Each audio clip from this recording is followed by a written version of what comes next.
I've been money craving, started shoebox saving, made some puzzle placements. I know what this life gon' come with, know that they gon' go and hate it. Welcome back, Nationwide Sports Talk. I'm Matt Mackey, live from West Virginia. Wild and wonderful, y'all.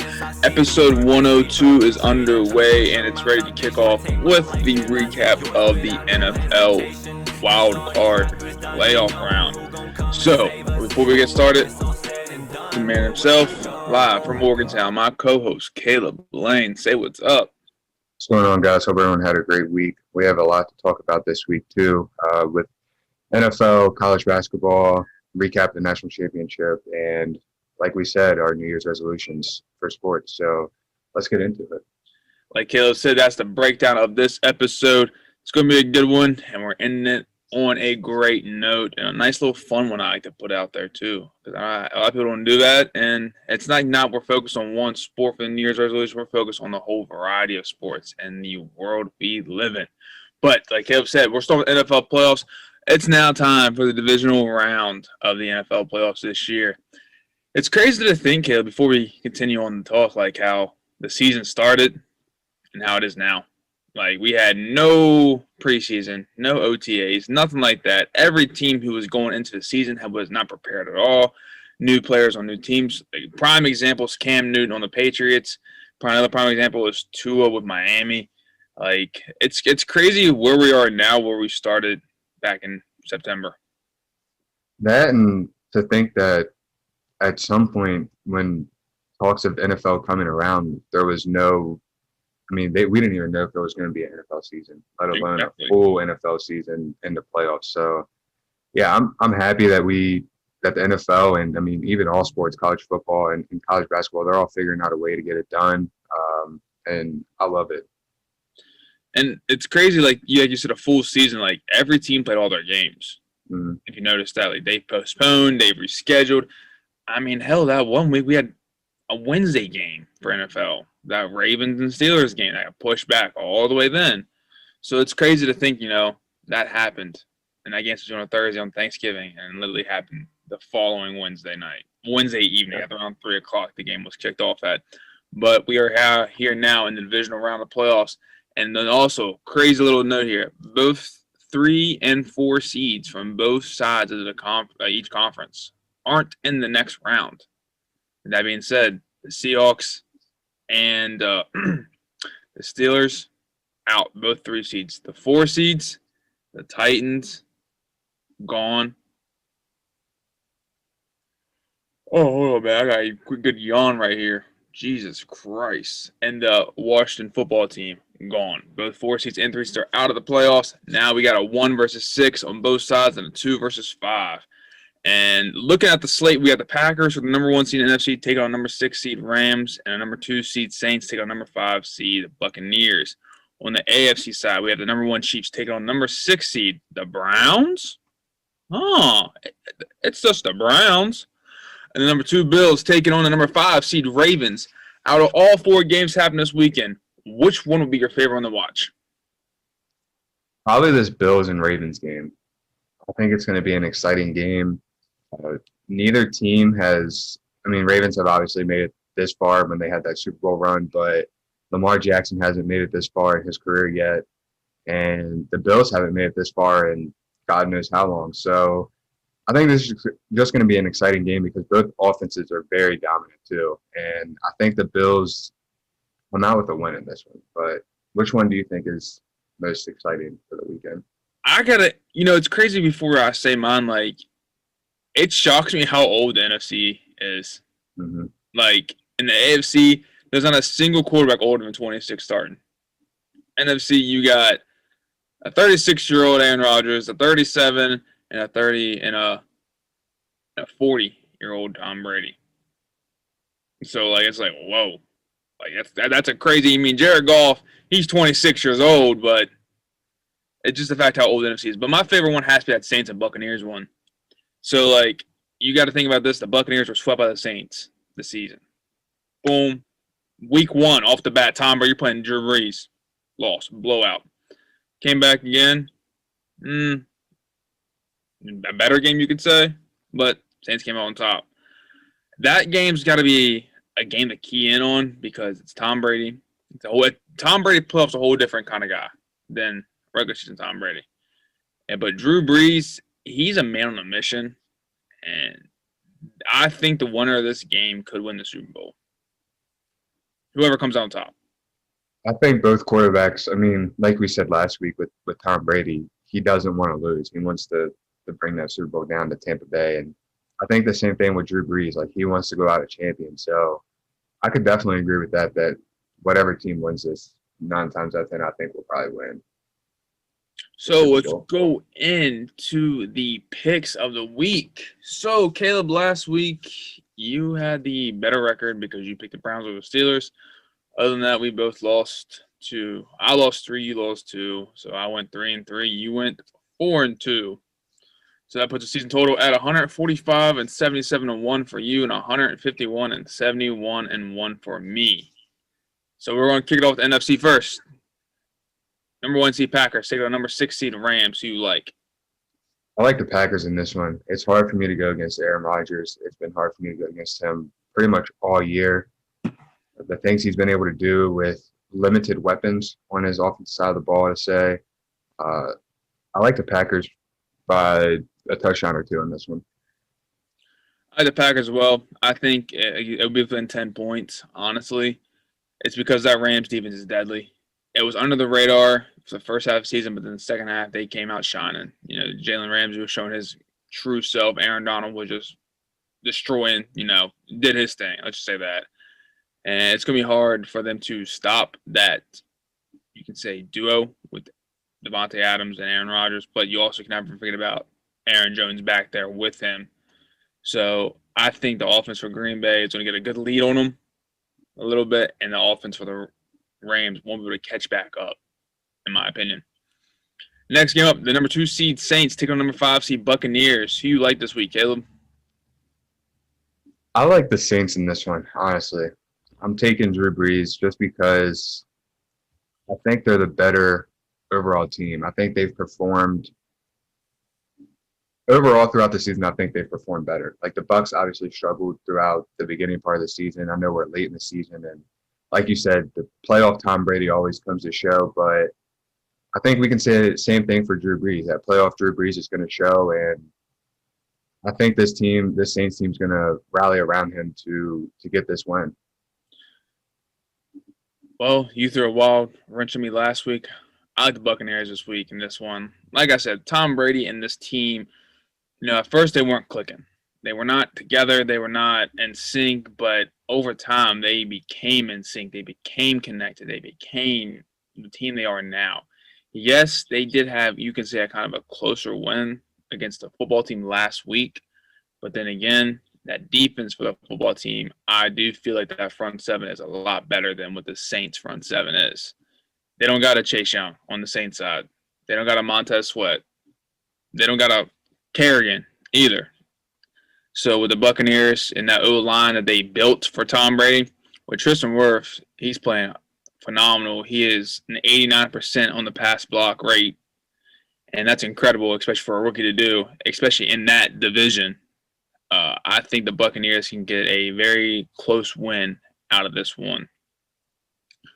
Moving on to the AFC side, number 1 Chiefs taking on number 6 seed Browns. I think you like. I'm taking the Chiefs. It's just the Browns, though. Yeah, it's just the Browns. It would be hilarious if they came out and somehow won this game. I just don't see that happening with how dominant this Chiefs offense can be, and has been. But you got to, if you're the Browns, you got to love what they've done this year. But I'm taking the Chiefs probably by 2 or 3 touchdowns in this one. I like the Chiefs as well, and I like the same amount as you. I think just that Chiefs team is phenomenal. It's great to watch, and they already have Pat Mahomes as one of the greatest Chiefs of all time. Actually, the greatest Chief of all time, let's just say that. The only thing I like about this Browns team is how, they pretty much fought for that win against the Steelers. They didn't have a head coach. The odds were against them. Odell Beckham not playing. You have a Jarvis Landry. the odds were definitely against them in that game against the Steelers. And the fact that they came out hot, red hot off the jump, scored a defensive fumble recovery in the first 15 seconds. That's how you know, like, oh, crap. We're going to have a good game. High-scoring game it was. But I think that win over the Steelers with the Browns is a kind of a momentum change for the whole future for the organization. Because let's be real, like, Baker Mayfield showed true humble at the end of that game. You know, Chase Claypool and Juju, you know, they were humiliated and embarrassed, and they sat on the sideline when everyone was up shaking hands, like, after the game. But Baker took initiative and ran over to their sideline and said, good game to both of them. He made sure they knew we're not just the Browns kind of thing. So I think that win is going to solidify them for future wins and maybe in the future and like next season, season after. But I think their playoff run stops here against the Chiefs. And to touch a little bit more on the Browns, like they went, I feel like they kind of went a quiet 11-5. Or is that just me?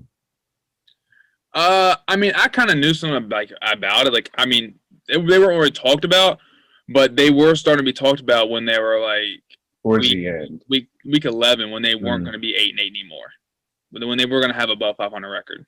Yeah, I just feel like as a Browns team who hasn't been this successful in a while, like I feel like they probably would have got a lot more talked about because remember when Baker first went there and then Odell went there, all the talk was about that team. Then they just had a bad year because we also felt like a Freddie Kitchens. But I don't know. I just feel like this was a quiet 11-5 for them. But you and I both in that Freddie Kitchens hire was just crazy nonsense. Yeah. The man did nothing at Tennessee, so why are you going to hire him for the NFL? That made no sense at all. And look what happened. 2 seasons, you're done. Yeah. Last game to talk about, we got the number 2 seed Bills take on number 5 seed Ravens. Like you said, this might be the best game of the week, and I think it could be the best game of the week because Josh Allen, Lamar Jackson, both drafted in the same year. I say Josh Allen's the best quarterback out of that draft, and that draft also consists of Baker Mayfield. So, will my statement and proven fact that Josh Allen was the best quarterback out of that 2017 draft be true? I think so. I think he gets a pretty decent win this game. I want to say probably by a score or 2. This is a scary Bills team to go against, especially when you have Stephon Diggs and Josh Allen clicking the way they are. I mean, that's a scary duo with Stephon Diggs' speed and then Josh Allen's arm strength. There's really nothing much else you can do on the defense side of the ball other than cover deep and hope that Stephon Diggs doesn't get to the ball or Josh Allen never throws him. But I just think this Bills team's better overall, defensively and offensively. I mean, I think the Ravens are a good team. I think they match well with this Bills team, but at the same time, like I said about Lamar Jackson earlier this year, I think a lot of teams have really caught on to the way he plays, that scrambling, that getting out of the pocket, and those QB sneaks. A lot of teams have really caught on to that, and this Bills team's not, just any other team. They're a good defense, so they're not going to let Lamar Jackson do whatever he wants out there. Couldn't agree more. Josh Allen is a whole nother level. He can sling the ball. He can run the ball. He can do either or, which you need him to do in that play. What I like is I just love how the Bills this offseason did a great thing for Josh Allen and that organization to get him that number 1 receiver he needed. And what did it get? The number 1 receiving yard leader in the league this past season, Stephon Diggs. That you can just see right there. That's a big difference. It's a big help that Josh Allen needed. And I like the Bills to win this game. I'm not going to lie, I do. Mainly because I don't think that Ravens defense is strong enough. It can hold up and stop that gunslinging mentality that Josh Allen has. And like you and I constantly say, if they get a solid running back, this team can be up there with the Chiefs and like level-wise. Just because their O-line's phenomenal. They're protecting the hell out of Josh Allen. The defensive line, drafting Ed Oliver was a huge, huge big thing they did and helped that team out. They also got Tre'Davious White back there at the corner, who is one of the best corners in the league.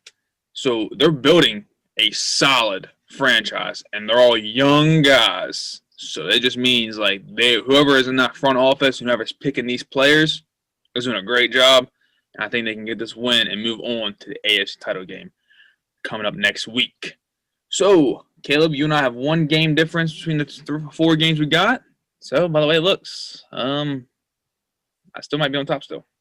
Yeah, it is what it is. I know, man. It's all right. It's always next 2 years in a row. It's always next season. So now we're going on to college basketball, the recap of the week. We're going to start off pretty much on Saturday. So a week from tomorrow, backtrack. Texas got by WVU and Morgantown. What were your thoughts in that game? I think it was a good game. I mean, obviously as WVU fans and people who picked WVU to win, not a good game. But, although, like I said, being a WVU fan, you're kind of supposed to hate Texas and any Big 12 team. I kind of love the way that this game ended, even though WVU lost. I mean, to see Andrew Jones, the cancer survivor, to be able to come out and hit that game winner, didn't play at all last year, and I think played limited minutes the year before. I love it for him, and I love it for that Texas program, but I think this is going to be something that WVU builds off of. Texas always has good guard play. Andrew Jones was a really good guard before he ended up coming down with cancer. And I think this WVU team can build off this. I know right now they're in quarantine because I think they had COVID cases within the program. But I think after this quarantine, I think they'll be able to come out and be even stronger. 3 good losses on their record so far to Kansas, Texas, and Gonzaga. So all 3 top 10 teams, all 3 games that you can vote off of. And I'm excited for the rest of the year for WVU. Yeah, you can definitely say it's something you can build off of because this Texas team, yes, they are a top 5 team in the nation, but it's the fact they're a pretty solid team. They're on the rise.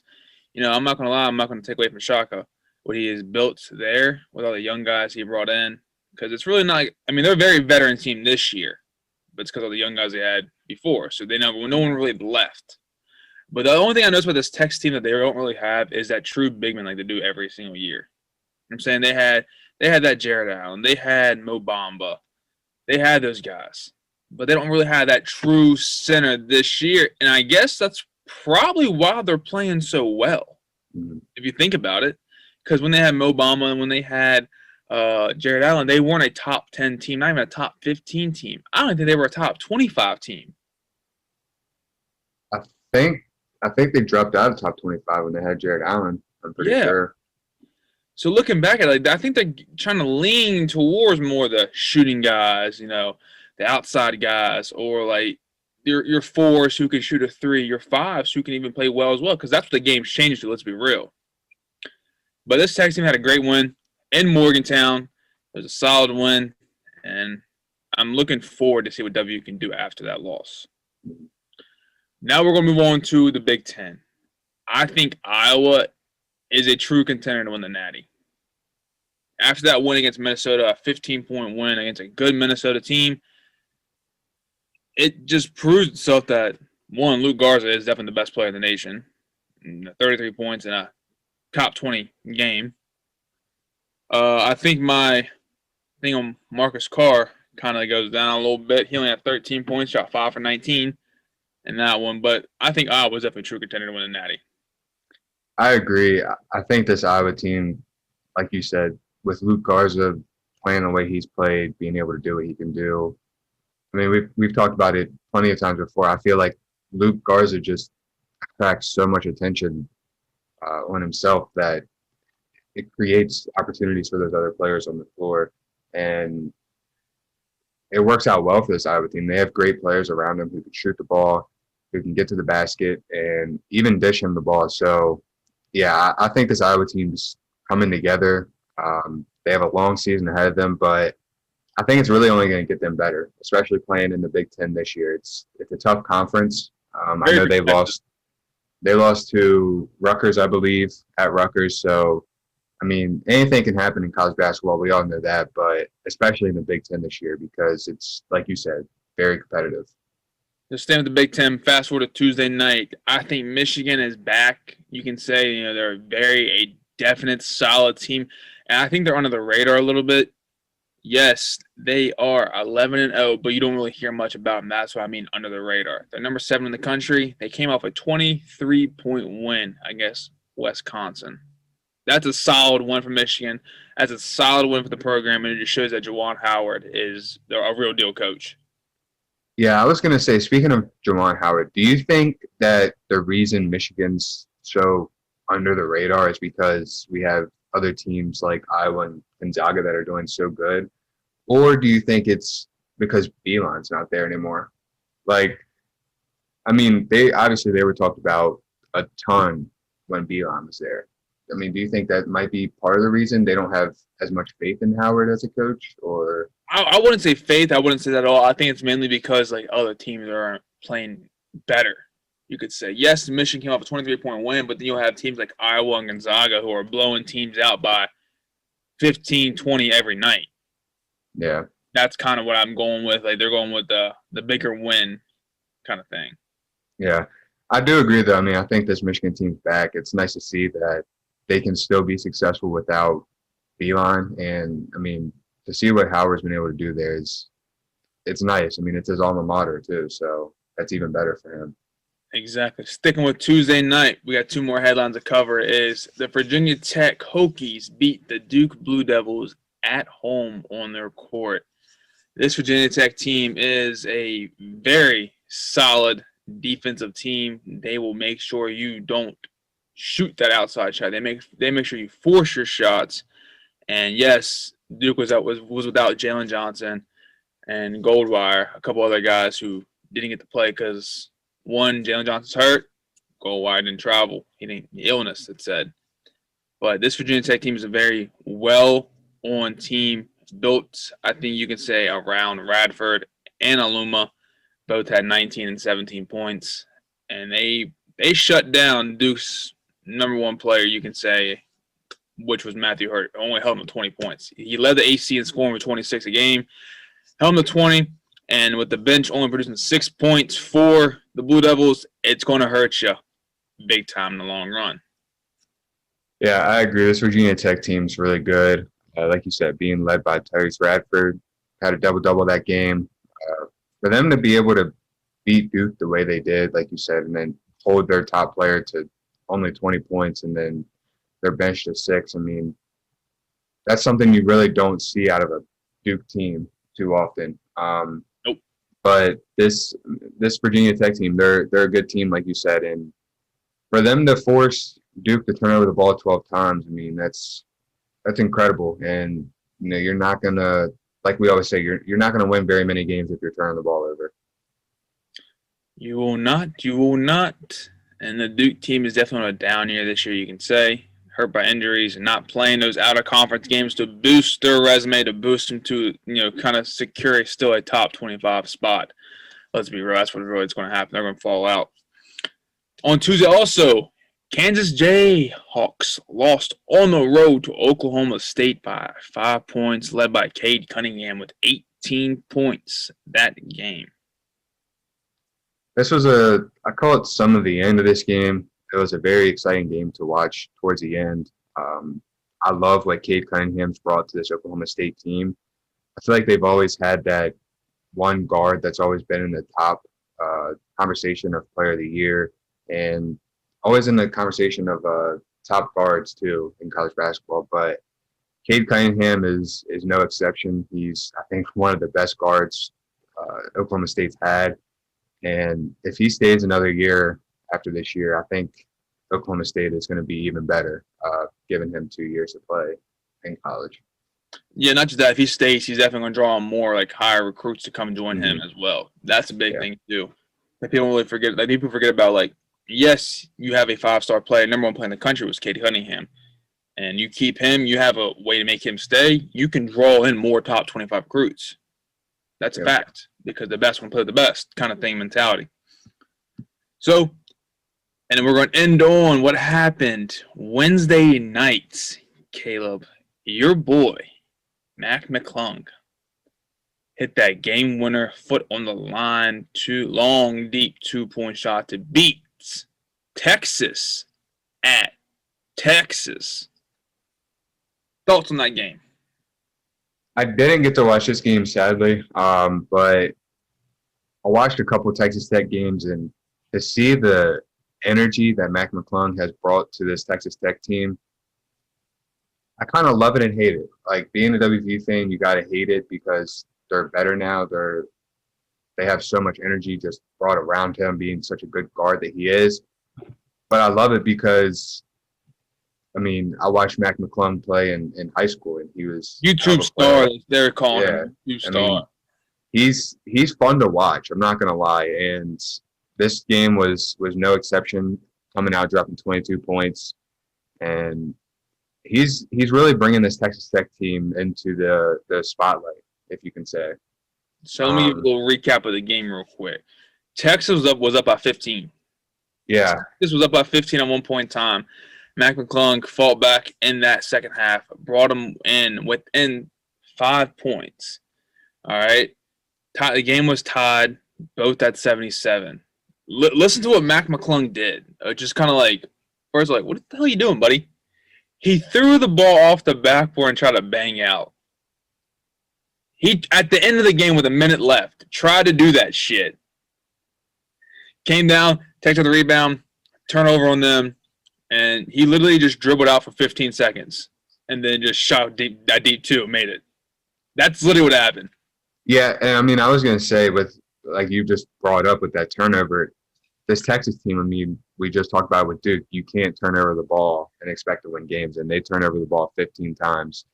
That's not that's not going to win you very many games, especially when Texas Tech only turned over the ball 7 times. But to see that this Texas Tech team, I think they're probably one of uh, the best shooting teams we've seen in the Big 12 besides Texas. I mean, they shot 52% from three. Um, Texas Tech really struggled from three for this game, but in previous games, I mean, they've shot the ball well, and I think that's a big thing for this Texas Tech team is shooting. Yes, and that's a definitely fact, and that's what they work on the most. They shoot the outside shot, and they're pretty damn good at it. Not gonna lie, Yeah. not gonna lie. So that concludes the recap of the week. Come back next week, we do the same thing over all the games we talk about on next, and recap the week and break down a little fun facts. Kind of a nice little way to get the week ended, you could say, and a week started as well. So best games of the week. Let's start with tonight. You got number 9 Wisconsin traveling to Rutgers. We all know how hard it is to play at Rutgers and how hard it is to get a win and walk out of there alive, you could so much say. But Iowa did it within 2 points. So with Wisconsin coming off a 23-point loss to Michigan, can they go on the road and beat Rutgers? I don't think so. I think Rutgers comes out with a win in this one. Like you said, it's very hard to play there, very small and hot gymnasium. But I just think that this Rutgers team at home, they're that much better than on the road and that much better than any other team. They're 6-2 at home. Uh, like you said, they only lost to Iowa by 2, and then they lost to Ohio State by 11. So that record at home, I think, right now just settles it for me. Wisconsin isn't too great on the road. They are 1-2 on the road, losing by Marquette by 2 and losing by to Michigan by 23. So I think Rutgers squeezes out a win, probably by 5 or 6 in this one. All right. Moving on to Saturday, we got a couple good ones to talk about. Let's start with the Big Ten. We got number 21, Ohio State, taking on number 14, Illinois. Then staying with the Big Ten, we got number 7, Michigan, traveling number 23, Minnesota. Moving on down to the Big 12, number 2, Baylor, taking number 15, Texas Tech. Now we're going out to the ACC. Number 18, Virginia, taking number 12, Clemson. Out of those games I just mentioned, Caleb, which one would be the best one you would want to watch? Probably this Baylor game, this Baylor and Texas Tech game. Baylor hasn't played in, I think, a week, I want to say, because they had that. Yeah, because they had that game canceled against WVU. So I want to see if they can still keep the ball rolling. It's going to be a tough game on the road at Texas Tech too, and then Texas Tech obviously coming off that big win against Texas on the road. I want to see if they can bring that momentum back home and pull off another big upset in the top 5. The best game I think of the week of this Saturday will be that UVA and Clemson game because what's going to show Clemson's really a true star in the ACC and taking the throne is dethroning Duke, dethroning UNC, and dethroning Virginia, who's been a top dog the past couple years. And this is going to show and prove if Clemson is really that real deal kind of team. They're at home against a true contender for a title, a past winner in the past 2 years. It's just going to be like the shift of awareness for the ACC contenders. Like, all right, you got to worry about Clemson now and not the other people. When usually Clemson, you can just look over like, oh, we're playing Clemson this week, that's fine, easy one. But they're a top 15 team, number 12 in the country, and they got a good game this Saturday against UVA, who's number 18, and it could be a very key win in their season to move forward as well. They're sitting at 9-1. Only loss is to Virginia Tech at Virginia Tech by 6, but they're coming off a overtime win off NC State, a 1-point win at Miami, and a nice 10-point win against Florida State. UVA is coming off a nice, solid 12-point win over Notre Dame and a 12-point win over Boston College. So you look at the schedules, they both really haven't played much talent, much true contenders. Usually besides Clemson playing Virginia Tech, lost by 6, but it's hard to play at Blacksburg. I've been to a game with Duke player there, and that gymnasium is just crazy, honestly. So that's my key game of the Saturday matchups. Going on Sunday, not really big ones because Northwestern has fallen off big. I would have said that 5 Iowa versus Northwestern, but Northwestern fell off. Looking at Monday, that's a big Monday right there. I'd say you got number 6 Kansas taking number 2 Baylor. I think this Kansas and Baylor game is going to be really good. Top 10 battle. The only thing I'm worried about is this Kansas team coming off of that loss with Oklahoma State. I wonder if they're going to be able to turn around because this Baylor team, I mean, they're so dominant. Like I think if the loss doesn't dwell on Kansas too much, then I think this would be a good game. But if they let that loss get to their heads too much, I could see Baylor running away with it just because they're so dominant. Their guard plays so good, and they can shoot the ball so well. I see Baylor probably either way winning this game by 6 or 7 points. I agree. I think Baylor's a true team, true contender, and a very dominant shooting ability team. Let's go with that, you could say. And depending on that game Saturday, when they play Texas Tech, it's going to be a judgment of the game kind of for me when they play Kansas. Like, if they come into Texas Tech and literally just decimate them, like I'm talking about win by 15 plus, then I'm scared for that Kansas team going into Baylor. Yeah. I mean, even if they win by 10 at Texas Tech, I'm still scared with Kansas. But if they win within 3 to 5, then I'm like, okay, we might have a good game this Monday night. But anything more than 6, 7 points, I think it's going to be a crazy game for Kansas and a crazy road trip for them as well. I agree. Looking at Tuesday night, I would have said Oklahoma State and WVU, but that game has been postponed. So I'm going to stick with that Tuesday night game. I got Seton Hall at number 3 Villanova. Seton Hall has been a team on the rise. You could say, last year they were a top 20 team, pretty solid team. But this year they've fallen off at 9-5. Can't believe they already played 14 games, and Villanova's 8-1. I like Villanova to win this game, without a doubt. But this Villanova team has bounced back from their setback earlier this season. Yeah, I like Villanova in this game too. I just think better overall team. What Jay Wright's built down there has been phenomenal. I mean, he had Jalen Brunson, who was a player of the year. Did he have another player of the year? I know Gillespie's in talks of being player of the year right now. But yeah, I think the way this Villanova team has bounced back after that Virginia Tech loss has been phenomenal. I think they're going to be a good team into March Madness, and I expect them to win this game probably single-handedly, especially with the way Gillespie's been performing here recently. Couldn't agree more. I like Villanova to win that game in a good amount for sure. The last game we're going to talk about happens on a good old Wednesday, middle of the week. It's going to be a curveball to you, kid. You might think, like, what? Xavier sitting at 10-2, traveling to number 25, UConn. This UConn team is playing very well lately, sitting at 7-1. Only loss was to Creighton in overtime by 2. They're coming off a big win against DePaul. Big win at Butler, big win at Marquette. Xavier sitting at 10-2. 2 losses are to Seton Hall and Creighton. Coming off a nice win over Providence, nice win over St. John's. So, who you like? I like UConn in this one, and I said, I mean, Big Ten and Big East, I think, are going to be the 2 best conferences, and Big 12 right in there too. But the Big East has been very dominant. This UConn team also very dominant. A very good defensive team, and that's, I think, what sets them apart from everyone else in the Big East. You know, Villanova is very good at scoring the ball. They're very good at shooting. Obviously good at defense, but I think UConn is just that much better at when it comes to defensive ball pressure, and I expect them to win this one probably single-handedly as well. Yeah, I agree with your statement that the Big East and the Big Ten might be the 2 best conferences. I can agree with that one as of right now, but I think the Big 12 is in talk of there as well. Mm-hmm. So I will say that. But I think this UConn team is definitely playing better, playing good ball. And this Xavier team, you know, they're still a good team, but they're 10-2. But their 2 losses are to Seton Hall and Creighton when they really haven't played anybody else outside of that.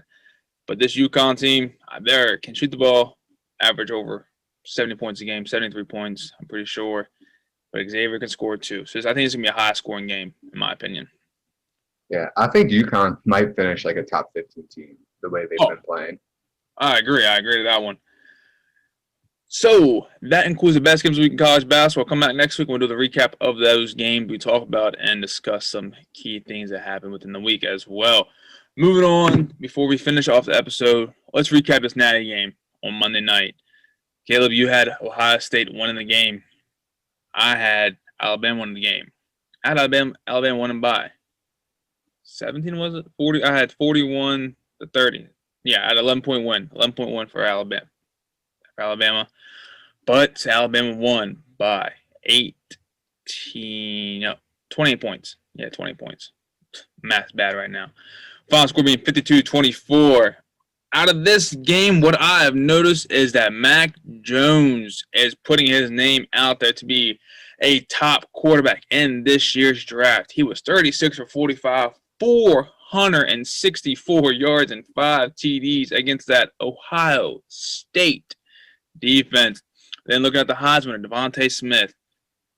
He's a special guy. Special kind of guy. 12 catches, 215 yards, and 3 TDs in the first half. And then Najee Harris with a total of 3 TDs, a total of 158 yards. Rushing and receiving, both were at 79 yards. I think Najee Harris is definitely a force to be reckoned with, too. I'm not going to lie. So, Caleb, as an Ohio State fan, what did you think of the game? It was painful to watch. That's all I can say. It was very painful to watch. Watching our defense have absolutely no answer for Devontae Smith was kind of mind-blowing to me.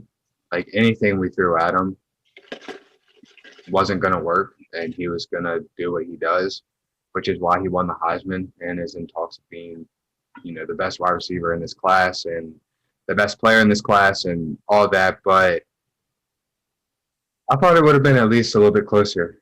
I thought we would have been able to put up a battle, but like I said before the game, I could see where we can get blown out because this Alabama team, they're special. They're that good, and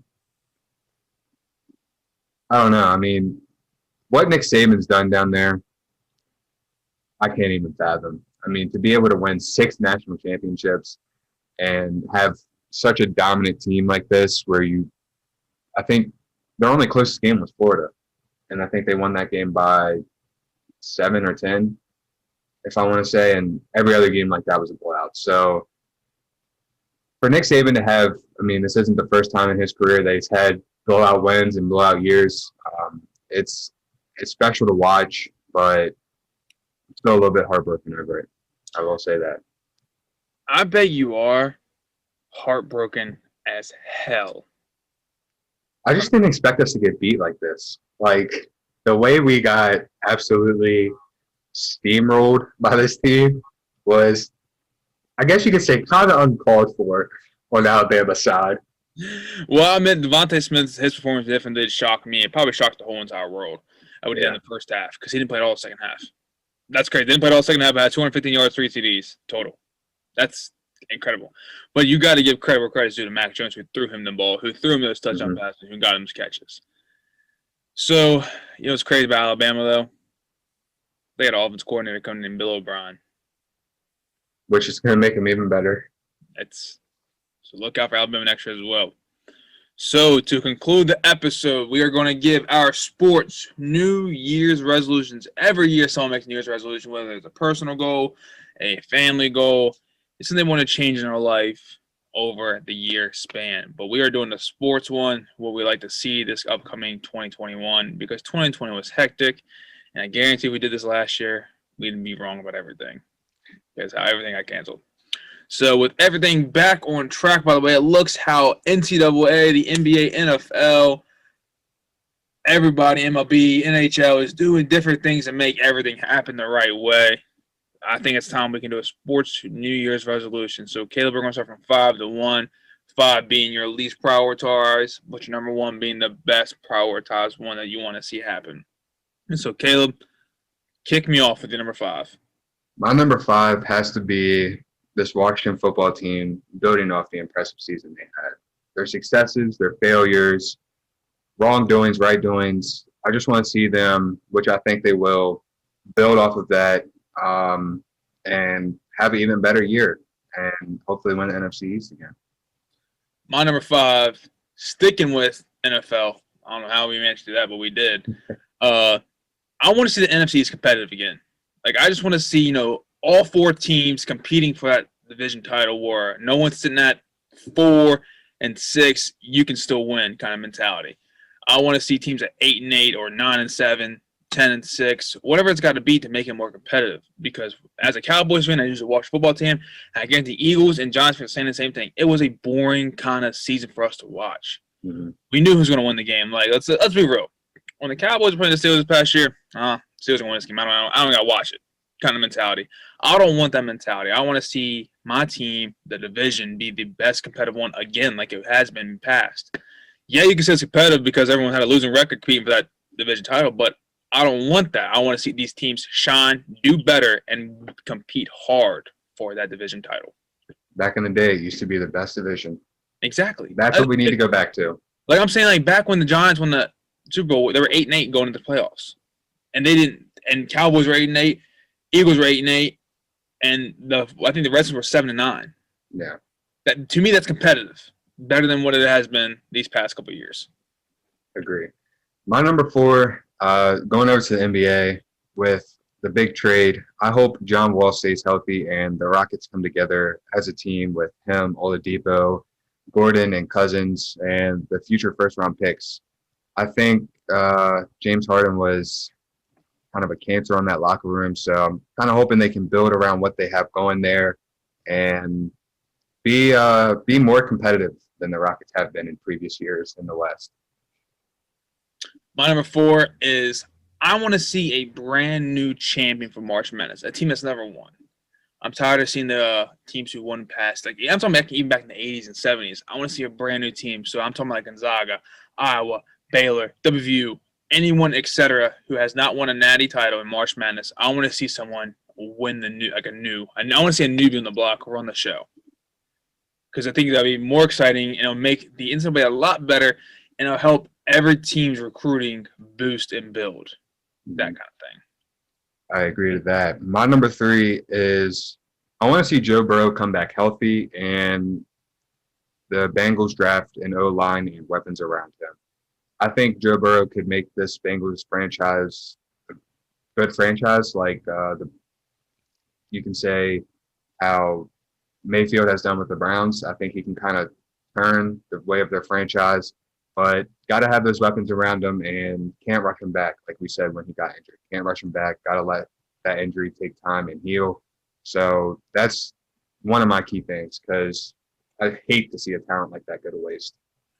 Only thing I'm scared of when you say that, make him get healthy is the Bengals is known to not do that. Yeah, that's the only bad thing because of AJ Green. Key example, AJ Green. Mm-hmm. Key example. My number 3, stick with the NFL like you did. I want to see Drew Brees, Tom Brady retire a champion. Whichever one it is. Because I think this is Drew Brees' last year. Tom Brady's got a couple more years left. So especially this year, I want to see Drew Brees or Tom Brady, win the Super Bowl and say, I'm retired. I'm done. To me, that's a pivot stone. And you can see the whole entire culture of the league because it's going to make sure a room for a new top dogs on top. And I just want to see that happen because I think it's exciting for the league.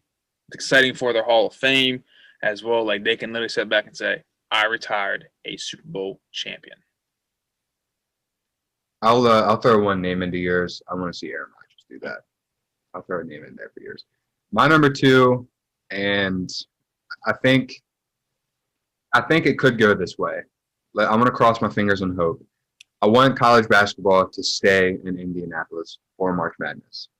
If they can find a way for, obviously fans to get back in, but I'm just thinking of, future years, how exciting it would be as a fan to go to Indianapolis and be able to watch whatever game you want to watch. You say you buy just a pass for the first round games and you get to go watch every game. So I got an insight on what that whole thing that's going on this year too. That would be, to me, that would be exciting, and I think it'd bring a lot more excitement, especially for us, if we were able to go and then be able to talk about it, wow, we saw 3 games happen at once. It's kind of like a big AAU tournament if you really want to look at it that way. I think it'd be a hell of an atmosphere, and like I said, I think it'd be even more exciting for players and fans. So going off that, what I've heard into what they're doing this year, they have 6 courts going on. They have them all across Indianapolis. Some are going to outskirt Indianapolis, so they're going to use Indiana's gymnasium. They're going to use Purdue's gymnasium. They're going to use those other colleges around Indianapolis gymnasium. Plus, they're going to use Lucas Oil Stadium as one too. So they're not really sure if they're going to allow fans in, but they're definitely going to allow parents, family, and only right now. But they haven't really because they asked on. I was listening to a college basketball podcast. I forget who it was, and they had the NCAA president on there, and they asked him, "Will you allow fans, that kind of thing?" He said, "We're definitely going to allow family, family only, and to watch their kids play that as well. But we're not really sure about the whole entire fan base yet. But we will definitely be considering that going into March, seeing where we're right now with the pandemic." So with that being said, I think I'm going to get the vaccine because if they're saying if you get the vaccine, you can go into concerts, sporting events, that kind of thing. Sign me up then. That's what I'm saying. My number 2, and I don't think it's kind of a surprise to anybody. I want to see LaMelo Ball make the playoffs his first year and win Rookie of the Year.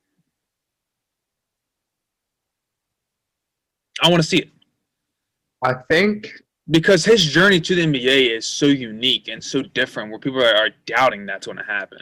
Mm-hmm. So I want I want him to prove people wrong by him doing that, and to say he's the best brother in the family. I'm the better one. I had the different path than what Lonzo had. I went overseas at 16, came back, played in a bullshit league, we can say. I went back to high school, played there. And he couldn't play in the NBA. He couldn't play college basketball, so he had to pretty much sit out a year, kind of, you could say. And he literally just played ball anywhere he could go. Played in the Drew League, and that's where he was shining. Stardom came. But I just want to see LaMelo Ball make the playoffs. It can be an 8 seed. I don't care. Make the playoffs and then win Rookie of the Year. Yeah, I kind of think it can happen. From what I've seen, he's gotten better every day in and day out.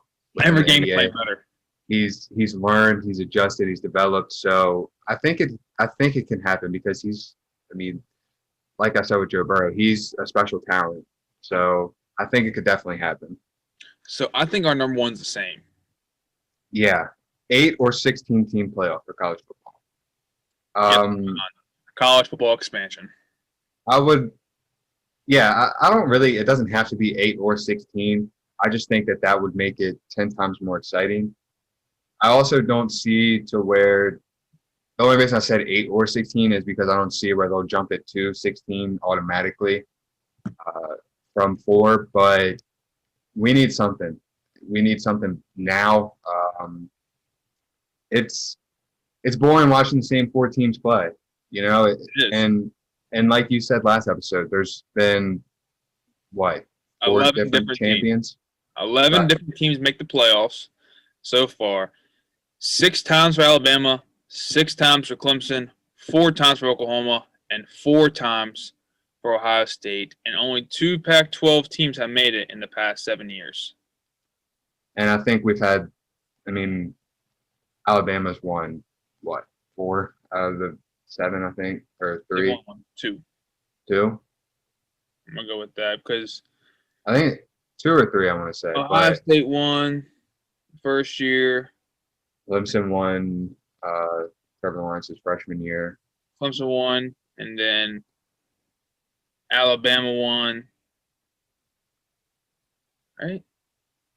I don't know, but I think whatever they do is just going to make college football fans happy because, like we said, I mean, seeing the same 4 teams in there or just 4 teams in general, I think with the new college football, with having teams like Cincinnati that can ball out and can play. I mean, I don't really want to say can play with anybody, but it just gives them more of a chance. I think that's, I think it's more fair for college football. Give at least the teams that have had good seasons like Cincinnati, like Coastal Carolina this year, let them have the chance to be able to play in the college football playoffs and have the chance to play in. And not just that fact, like, get rid of the bullshit bowl games. Like, I'm sorry, I'm not trying to watch a Myrtle Beach Bowl with Appalachian State versus North Texas. I'm not trying to watch that. I'm not trying to watch it. I mean, the famous Idaho Potato Bowl, that's a very, like, historical one, you can say, but what's the point in having that when you got Tulane versus Nevada? Looking down the list of the bowl games, you also got, like, the New Mexico Bowl, Hawaii and Houston. Then you got other bullshit bowls. Like, what's the point?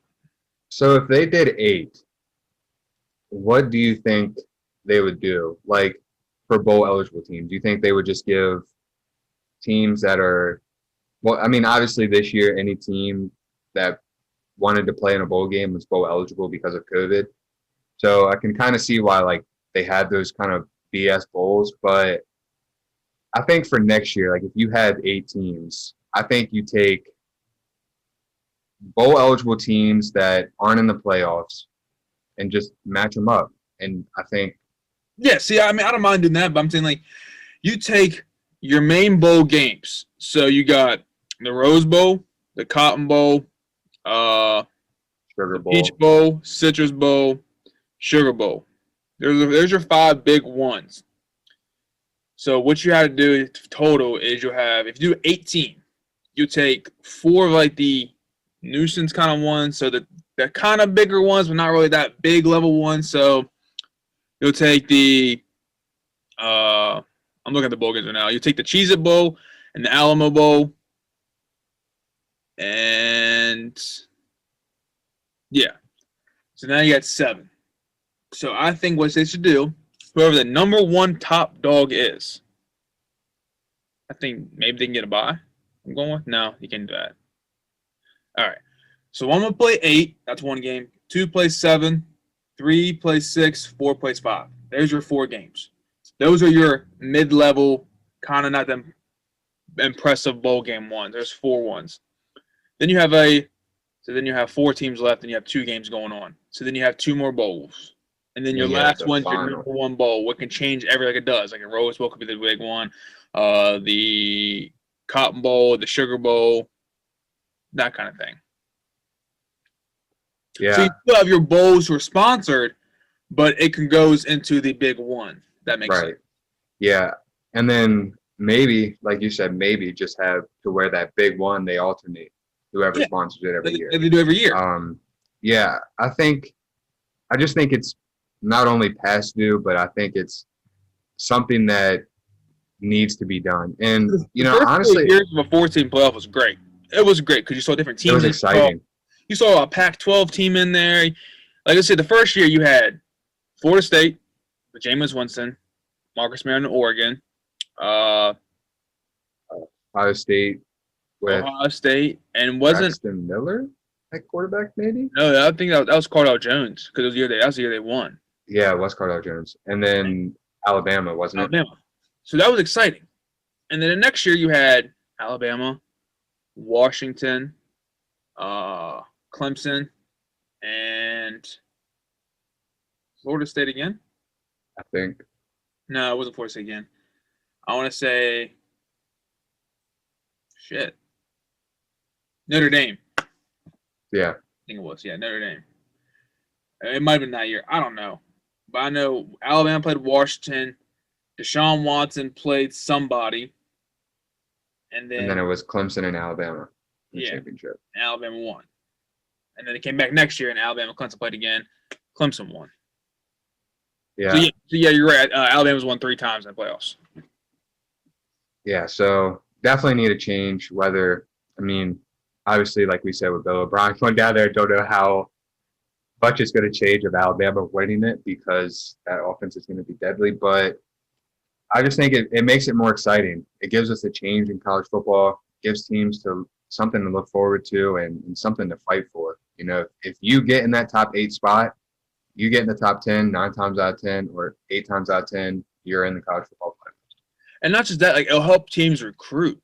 Mm-hmm. If you think about it, like We were in the playoffs. if I'm a Georgia, if Georgia being a powerhouse in SEC and they have a 5-star guy who's choosing between Alabama and Georgia, I'm gonna look at if I'm a player like, okay, Alabama has a better chance to make the playoffs every year than Georgia because only one guy from SEC can make it. But if you do the expansion, it'll help build that up to help build a recruiting class, recruiting program for that school. Because if you did the 18 playoff this past year, you'd have Alabama, Clemson, Ohio State, Notre Dame, A&M, Oklahoma, Florida, and Cincinnati. Yes, you have 3 SEC teams in there. I get that. But that can happen.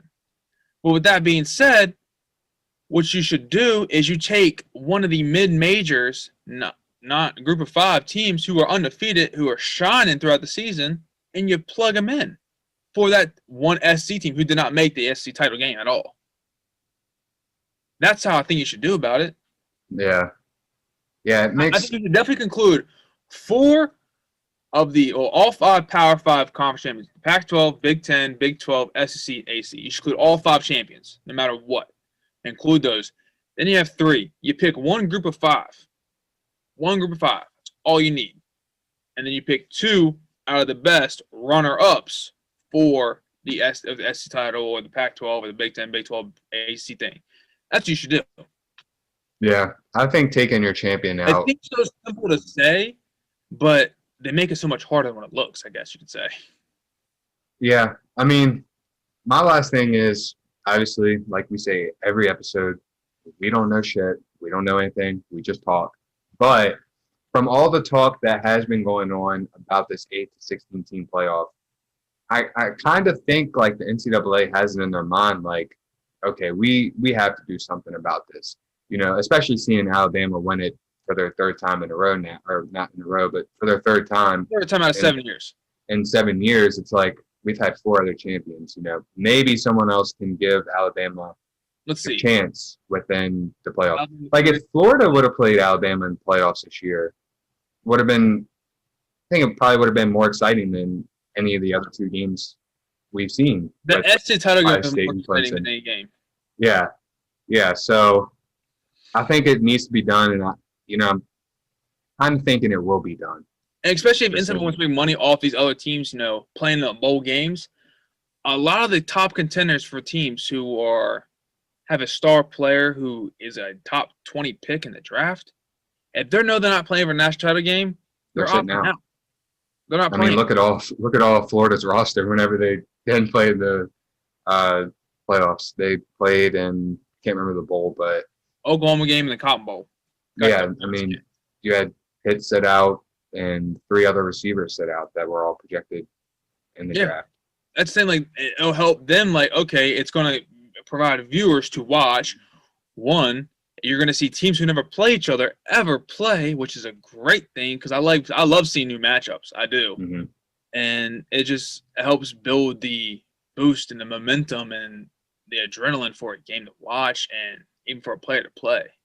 Like, it's giving me more reasons, like, okay, maybe I might come back next year kind of thing because we were this close this year. I got 1 year left. I can probably do it. I agree. So, Caleb, that concludes episode 102. Say your peace, love, and goodbyes. Like Maggie said, that is episode 102. We thank you guys for sticking around, watching, joining us every week. Like, subscribe on YouTube. Leave us a comment. Share our posts on Instagram and Twitter. And if you guys want, come join in the fun. Let us know your top 5 New Year's resolutions for the sports year of 2021. What you want to see, what maybe you don't want to see within some sport. Just let us know, and we will see you guys next week.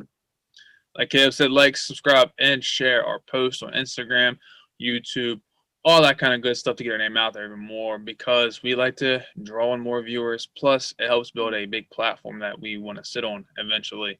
Also, like Caleb said, give us your 5 5-star performances, your 5 New Year's resolution sports, because it's a good conversational talk that we can actually bring up on the next episode. Like, okay, let's say John Doe put this down. We can talk about that a little bit and then give our opinion, our detail about that sports resolution, because it's a great conversational talk, like I said.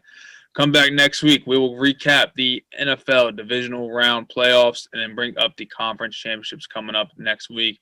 Also, we'll break down more college basketball, and then we'll start talking more about NBA in depth as well. So, Caleb, we're peacing out for the week. Come back next week, next Friday. Like I said, every Friday from here on out. I'm Mackie. Peace out for the week. Peace. Cause lately I ain't been the same, feel like I'm stuck in a maze. And I'm just trying to get out, I'm trying to better these things. But you just all on my thoughts and I just can't separate.